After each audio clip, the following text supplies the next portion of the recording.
Saya memulai cerita ini dari saat saya berkenalan dengan seseorang yang berasal dari Bengkulu. Orang Bengkulu ini terlantar di Jawa Tengah.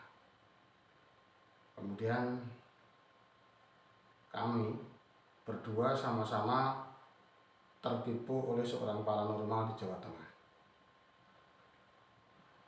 Teman saya yang baru saya kenal ini mengajak saya pergi ke Tasikmalaya.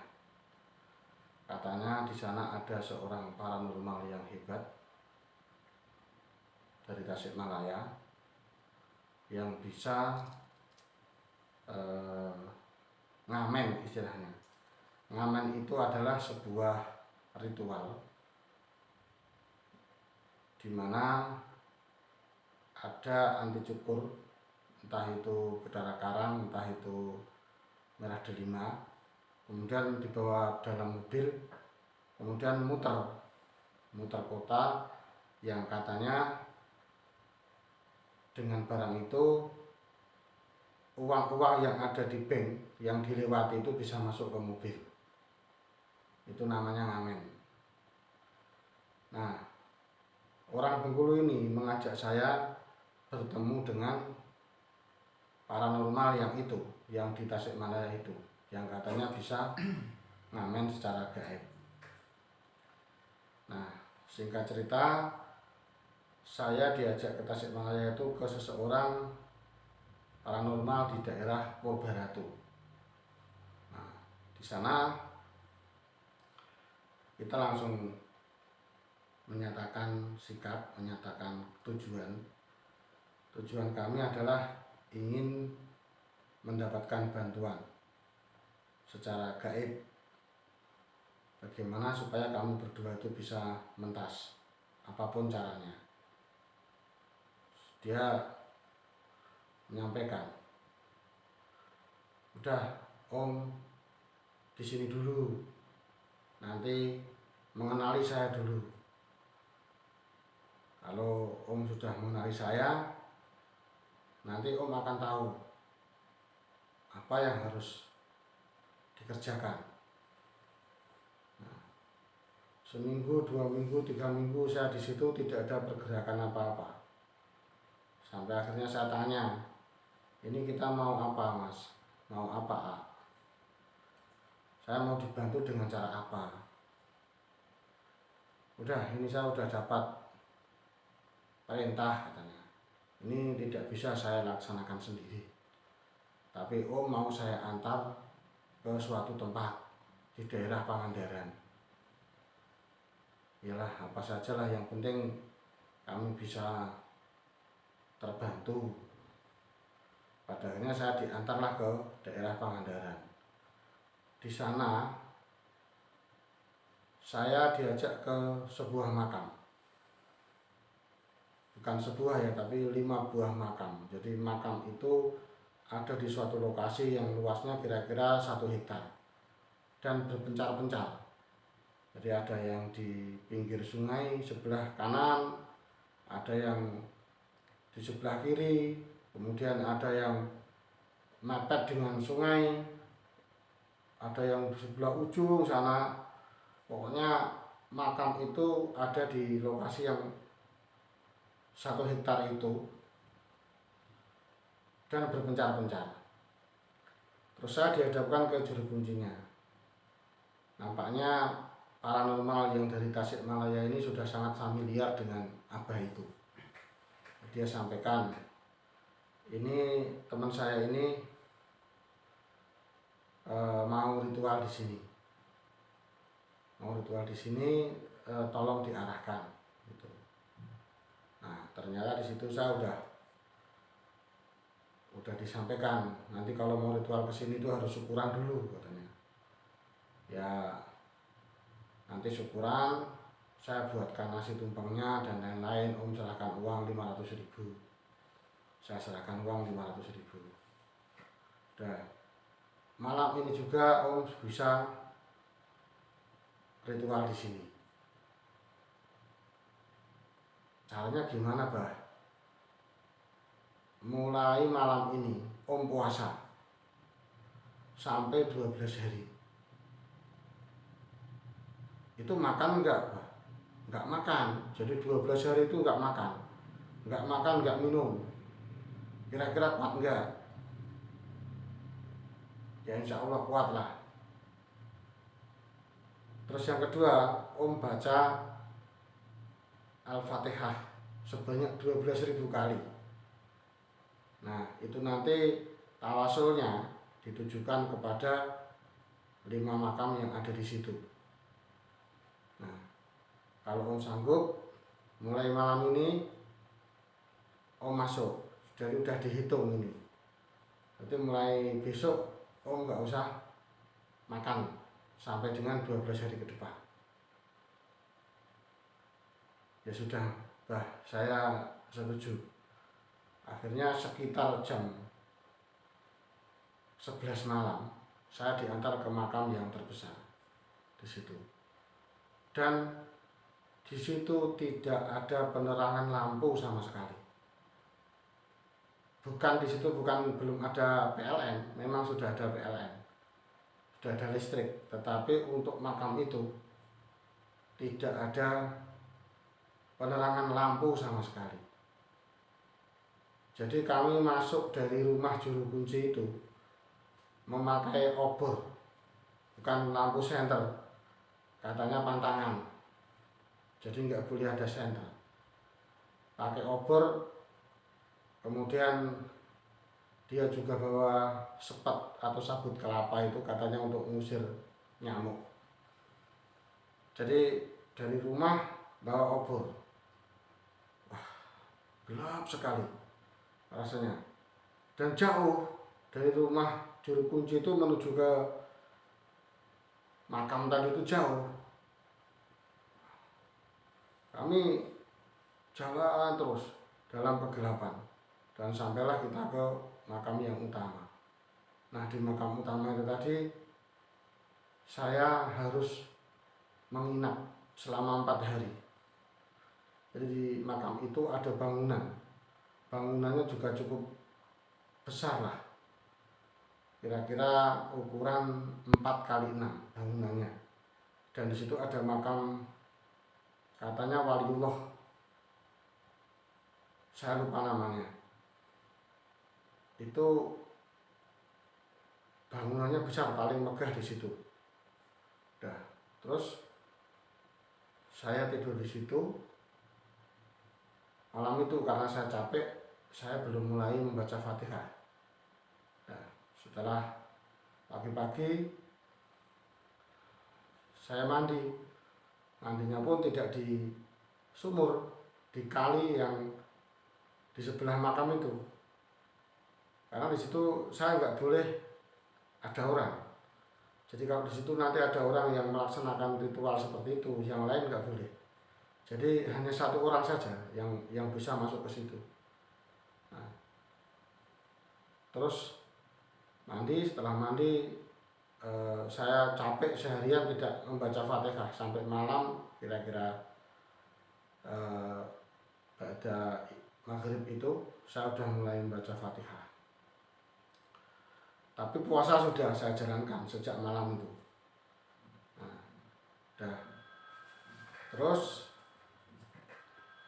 setelah malam itu saya membaca Fatihah terus, membaca Fatihah. Kayaknya di hari pertama itu saya hanya bisa membaca sekitar 1000 Fatihah. Karena memang badan saya masih capek. Nah, terus siangnya juga saya baca Fatihah. Dapatlah siangnya itu sekitar 1000.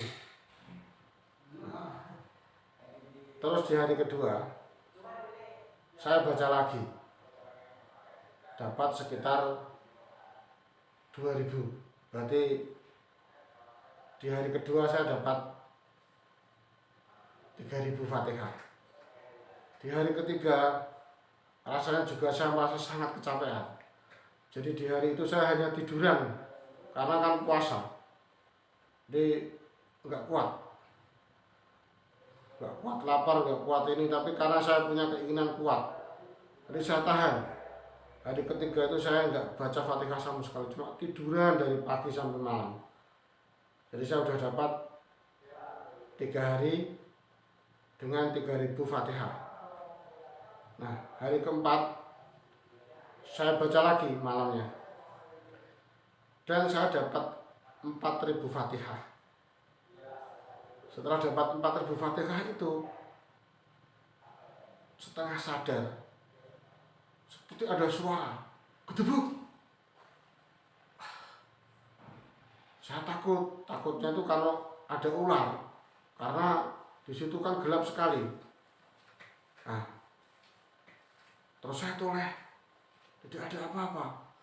Terus dalam keadaan setengah sadar itu, ada tangan yang jalan. Tangan ini seperti bersinar. Saya lihat ada tulisannya 7290. Maaf, 2790. Jalan gitu. Saya, apa ini? Saya pegang tangannya itu bisa 2790.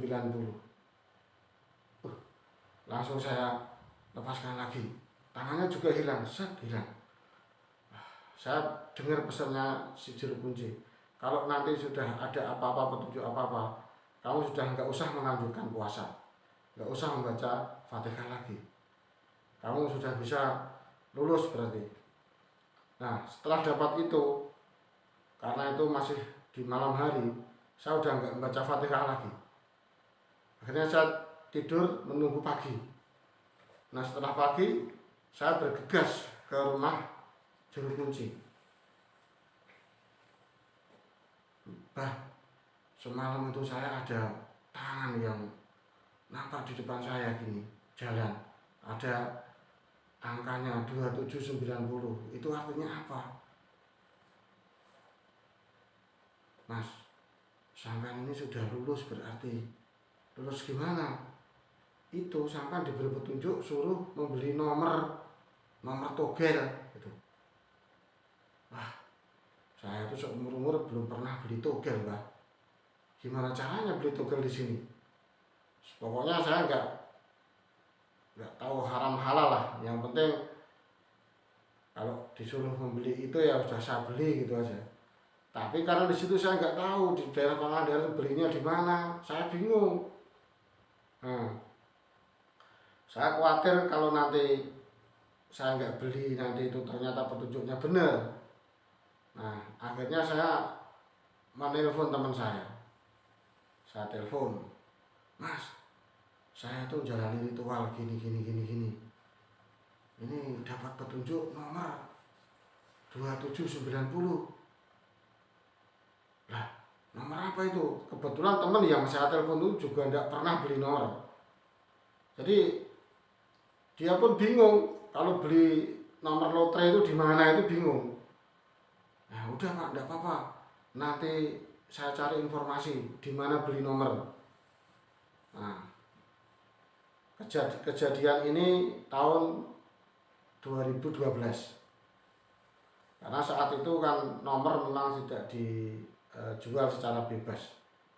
Nah, akhirnya teman saya itu cari info, dan 2 jam kemudian dia ngabari, Mas, ternyata nomor itu ada 2, yang jam 5 sore sama jam 11 malam.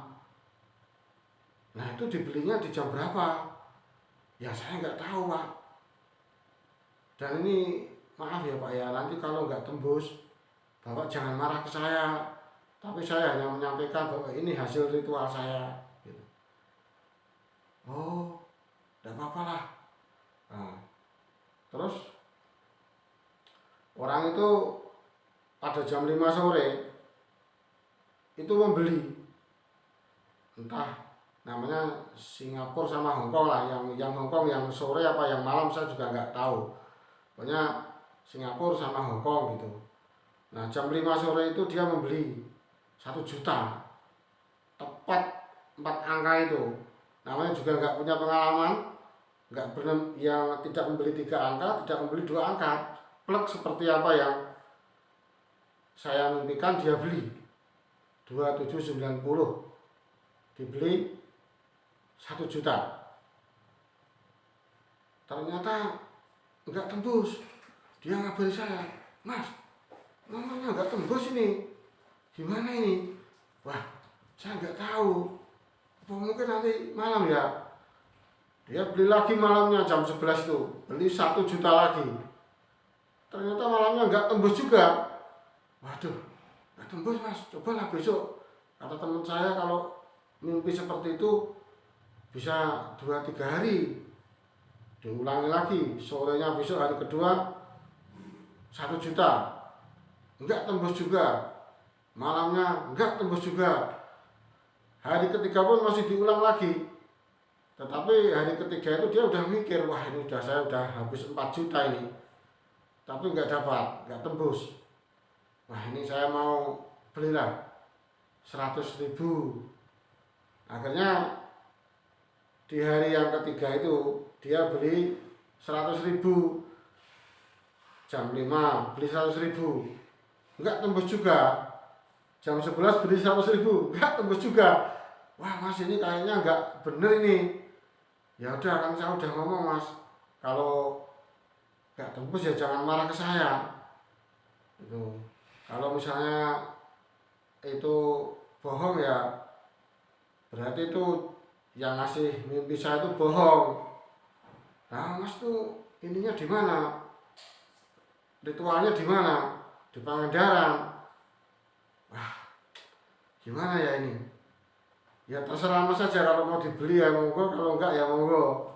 Nah akhirnya di hari keempat itu dia beli, karena dia ragu-ragu. Sore itu dia masih beli, sore itu masih beli 100.000, enggak tembus lagi. Nah, terus malamnya dia mau beli mau enggak, penasaran. Nanti kalau enggak beli, kalau keluar gimana? Kalau dibeli nanti duit saya habis, udah habis 4 juta lebih, enggak ada tembus. Akhirnya malamnya itu dia beli 10.000 jam 11 malam, dan tembus 4 angka persis 10.000. Entah dia dapatnya berapa saya nggak tahu. Katanya waktu itu per 1.000-nya itu dapatnya 2.500.000 saat itu. Nah, berarti kalau memang segitu dia dapatnya 25 juta. Dia hubungi saya, "Mas, ini tembus ini Mas, tapi saya belinya cuma 10.000. Udah kesini aja lah." "Oh iya Pak, nanti saya ke situ. Mungkin saya mau dikasih persen." Ya, udah. Akhirnya saya balik ke rumahnya dia. Saya datang ke rumahnya dia. Saya naik bis dari Tasikmalaya. Nah di jalan itu saya tuh mencoba bertawasul lagi, membaca Fatihah. Mungkin baru setengah jam itu saya mimpi lagi, seperti mimpi gitu. Itu kan hari berikutnya, bukan hari itu ya. Hari berikutnya saya pulang sekitar maghrib itu. Saya tuh di bis sambil tiduran gini, saya diberi mimpi lagi. Ada itu 60. Saya telepon sama teman saya nih, "Mas, ini saya mimpi lagi nih." "Mimpi apa?" "Ada nomor, saya mimpi nomor." "Berapa?" 60. 2 angka aja ya?" "Iya." Sama dia, "Ini beli berapa ya? Beli 1 juta atau berapa?" Wah, dia mikir gini, paling nanti seperti kemarin ini, dapatnya di hari ketiga atau keempat. Nanti aja lah di hari, kalau ini nggak tembus, hari berikutnya saya naikin.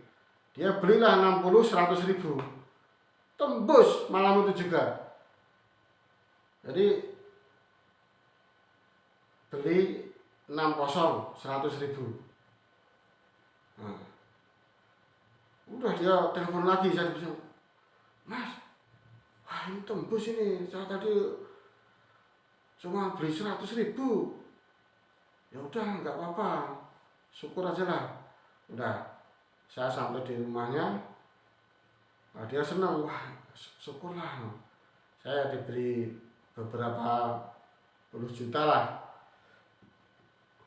sebagai tanda syukur dia. Nah, demikian cerita saya malam ini, bahwa ada ritual yang seperti itu dan saya pernah melakoninya. Terima kasih. Wassalamualaikum warahmatullahi wabarakatuh.